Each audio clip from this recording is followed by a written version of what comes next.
Hi, my name is Elizabeth Brixa, and today I will discuss several aspects of type 2 diabetes, including the genetics of the disease and potential dietary interventions.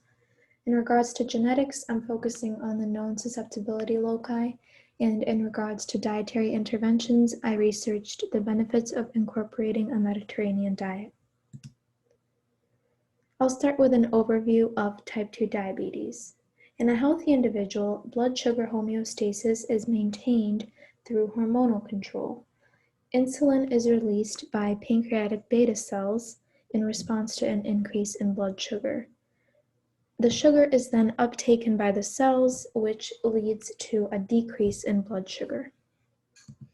In an individual who is suffering from type 2 diabetes, blood sugar homeostasis is disrupted due to ineffective insulin signaling in cells.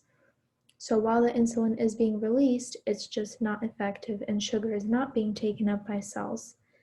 This causes blood sugar to remain high. I want to note the difference between type 1 diabetes and type 2 diabetes. Type 1 arises from insufficient insulin, while type 2 arises from ineffective insulin. Type 1 is an autoimmune disease, and type 2 is usually occurring from lifestyle choices. Type 1 involves a constant decrease in functional pancreatic beta cells, while type 2 involves an initial increase in an effort to compensate from the insulin resistance. However, both type 1 and type 2 result in hyperglycemia. The statistics on this disease are pretty staggering. 34 million Americans have diabetes, and 90 to 95% of them have type 2. This graph shows concentrations of populations suffering from diabetes and/or obesity in 2016, and clearly this disease is very prevalent in the United States. And there are many factors which contribute to the development of type 2 diabetes. Some are non-modifiable, such as genetics, family history, race, and age, and some are modifiable, such as physical activity level, body weight, diet, blood pressure, and smoking habits. In this presentation, I'm focusing on genetic factors, such as the susceptibility loci researched, and dietary factors, specifically the Mediterranean diet. Another important risk factor worth mentioning is race. Studies show that the prevalence of diabetes is highest among Native Americans at 33% and lowest among Alaska Natives at 5.5%. We can also see that non-Hispanic Black Americans and Hispanic Americans have overall higher rates than white Americans, especially in Mexican communities. Prevalence also differs depending on origin countries, as seen with Asian subgroups.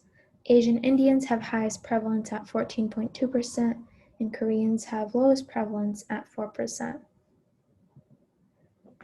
Now I'd like to move on to the genetics. Several studies have pinpointed certain signal nucleotide polymorphisms on certain genes which associate with type 2 diabetes risk. These are susceptibility loci, which are specific locations of genes on specific chromosomes, and these genes contain certain alleles that may potentially increase risk of some illnesses. So this chart summarizes the genes and the risk frequency, which are known right now to be associated with risk of type 2 diabetes. These risk alleles are additive, meaning that the more that are present in a genetic code, the higher the risk for type 2 diabetes. This just goes to show that this disease is not exclusively a disease of bad habits. It's at least partially manifested in our DNA. There's also evidence that this disease can be hereditary. This was studied in a discordant twin study, and researchers analyzed 35,000 twin pairs, and it revealed high type 2 diabetes prevalence and heritability among twin cohorts.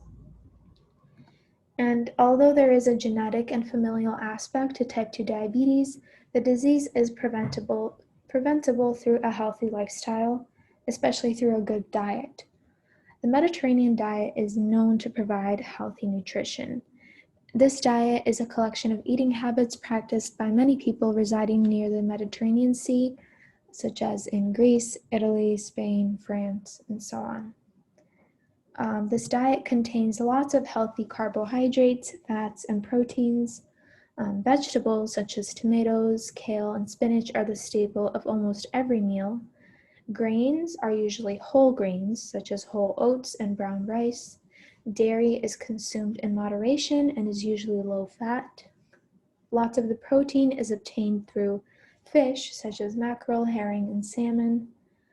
Saturated fat is avoided. Instead, this diet involves unsaturated fat, such as olive oil, and fatty fish packed with omega-3 fatty acids. Fruits are often served as dessert in place of sugary pastries. Wine is also strongly associated with this diet, but it's important to know that it is consumed in moderation. In small amounts, wine is considered heart healthy due to its antioxidants. Committing to a Mediterranean diet has many health benefits, including reducing the risk of type 2 diabetes. According to a systematic review done in 2015, a Mediterranean diet promotes better blood sugar control, suggesting that it's beneficial for prevention and management of type 2 diabetes.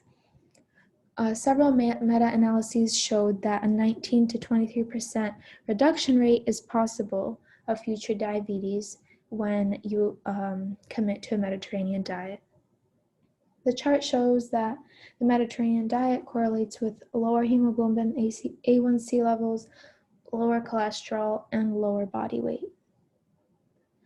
And I want to specifically talk about cholesterol because it's known that type 2 diabetes is associated with high levels of cholesterol, partly because it leads to impaired reverse cholesterol transport, which is the transport of cholesterol from the cells back to the liver via the high-density lipoprotein. Also, it leads to large triglyceride-rich, very low-density lipoproteins in circulation. This is because insulin resistance activates lipase, which causes increased free fatty acids to be released, which causes increased hepatic triglyceride production and increased apolipoprotein B secretion, which is the primary protein of the low-density lipoprotein, which is bad cholesterol. So, in turn, the normal inhibitory effect of insulin on very low-density lipoprotein secretion and hepatic apolipoprotein B is lost, therefore causing high cholesterol.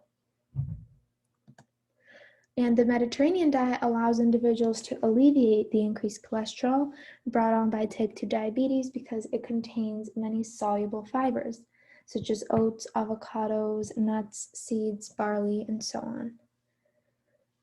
So normally cells dump their cholesterol onto the high-density lipoprotein, which delivers the cholesterol to the liver, which then converts the cholesterol to bile, which aids in digestion. When you consume soluble fibers, the fiber binds to bile and is excreted